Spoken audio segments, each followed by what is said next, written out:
जमकर हुई बहस और बड़े सारे आरोप प्रत्यारोपों के बाद चरखी दादरी की फोगाट खाप के प्रतिनिधि मंडल के द्वारा फोगाट खाप प्रधान के चुनाव का ऐलान कर दिया गया है। नमस्कार, मैं हूं सुमेश ढाका और आप देख रहे हैं वीटीएस लाइव न्यूज। आज की खबर चरखी दादरी की फोगाट खाप की तरफ से हरियाणा विधानसभा चुनाव से पहले फोगाट खाप के प्रधान बलवंत फोगाट के द्वारा इस्तीफा दे दिया गया था, जिसके बाद फोगाट खाप के उप प्रधान को ही कार्यकारी प्रधान का जिम्मेवारी सौंपी गई थी और तब से कार्यकारी प्रधान ही फोगाट खाप की तमाम जिम्मेदारियां निभा रहे थे। अब जब विधानसभा चुनाव हो चुके हैं और उसके बाद फोगाट खाप के द्वारा प्रधान पद के चुनाव की जो सरगर्मियां हैं उनको तेज कर दिया गया है, जिसको लेकर के एक पंचायत बुलाई गई और उस पंचायत में फोगाट खाप के तमाम प्रतिनिधियों के द्वारा एक तारीख का निर्धारण कर दिया गया है, जिसके माध्यम से जो पुराने रीति रिवाजों को देखते हुए प्रधान पद का चुनाव किया जाएगा।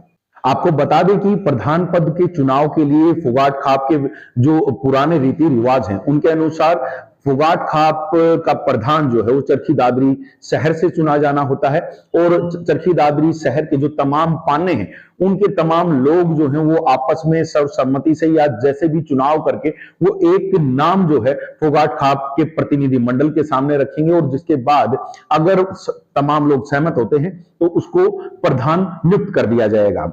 यदि ऐसा नहीं होता है तो फोगाट खाप के जो तमाम गांव हैं उनकी ग्रामीणों के द्वारा पंचायत में बड़ा फैसला लिया जाएगा कि प्रधान किसको चुना जाना चाहिए।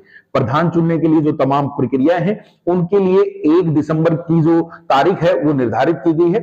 पुरानी परंपराओं के अनुसार 1 दिसंबर से पहले चरखी दादरी वासियों को मौका दिया गया है कि वो अपनी तरफ से एक अपना प्रधान चुन लें, नहीं तो 1 दिसंबर को होने वाली पंचायत में फोगाट खाप के जो तमाम ग्रामीण हैं वो मिलकर के फोगाट खाप के प्रधान का चुनाव करेंगे। यहां आप लोगों को बता दें, इस संबंध में चरखी दादरी के स्वामी दयाल धाम पर पंचायत की गई और पंचायत में ये बड़ा फैसला लिया गया है। पंचायत काफी गहमा गहमी वाली रही, आपस में आरोप प्रत्यारोप भी रहे। हालांकि जब चुनाव होते हैं तो इस तरह की प्रक्रियाएं देखी जाती हैं। आप लोगों को बता दूं कि फोगाट खाप के सेक्रेटरी सुरेश फोगाट के द्वारा ये तमाम जानकारी हमें दी गई है। जैसा कि आप सभी को पता है कि पिछले लगभग 4 महीने से हमारे सर्वजाति फोगाट खाप के प्रधान ने इस्तीफा दे रखा है, तो नए प्रधान के चुनाव के लिए आज तारीख मुकर्रर की है 1 दिसंबर 2024।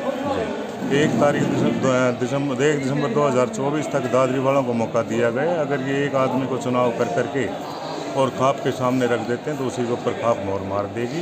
अन्यथा जो सर्वजातीय फोगाट खाप 19 गांव झिंझर और गांव फोगाट इनके जो है आम जन उसका चुनाव करें। तो क्या पहले से ये प्रोसीजर तय है कि चरखी दादरी से ही चुनाव? जी, पहले से ये शुरू से यही प्रोसीजर है कि दादरी से ही जो प्रधान बनाया जाएगा और दादरी की आम जनता को पहले मौका दिया जाएगा। अगर दादरी की जनता प्रधान बनाने में असमर्थ रहती है तो सर्वजातीय फोगाट खाप 19 उसका चुनाव। तो सभी पानों से अलग अलग नाम मांगे जाएंगे या किस प्रकार से? पानों से अलग अलग नाम मांगे जाएंगे और उनमें से तय किया जाएगा कि इनमें से कौन ठीक है और उसी के ऊपर मोहर लगाया जाएगा। तो उसके बाद अगर नहीं होता है तो 1 तारीख को पंचायत करेंगे, तो फिर सर्वजातीय फोगाट खाप 19 उसका चुनाव करेगा। जैसा कि आप लोगों ने सुना कि सेक्रेटरी सुरेश फोगाट के द्वारा स्पष्ट तौर पर ये जानकारी दी गई कि चरखी दादरी वासी पहले अपनी तरफ से जो फोगाट खाप का प्रधान है वो चुनेंगे। अगर वो नाकाम रहते हैं तो उस केस में ही पूरी फोगाट खाप के जो 19 गांव हैं वो सर्वजातीय फोगाट खाप जो है वो अपनी तरफ से एक जो चुनाव की प्रक्रिया है वो अपनाएगी। 1 दिसंबर को वो चुनाव प्रक्रिया अपनाई जानी है और देखना होगा क्या उससे पहले चरखी दादरी वासी फोगाट खाप का प्रधान चुन लेंगे या नहीं। आप लोगों तक जो तमाम सूचनाएं हैं वो हम पहुंचाएंगे। देखेंगे कि 1 दिसंबर को होने वाली पंचायत में किसका नाम सबसे ऊपर निकल के आता है, कौन बनेगा फोगाट खाप का नया प्रधान। तो आप लोग बने रहिएगा चैनल के साथ, देखते रहिएगा वीटीएस लाइव न्यूज को। अभी के लिए बस इतना ही रख रहे हैं, आने वाले समय में कुछ नई सूचना और जानकारियों के साथ फिर हाजिर होंगे। तब तक के लिए आप मुझे दीजिएगा इजाजत। मैं Sumesh Dhaka, VTS live news के लिए।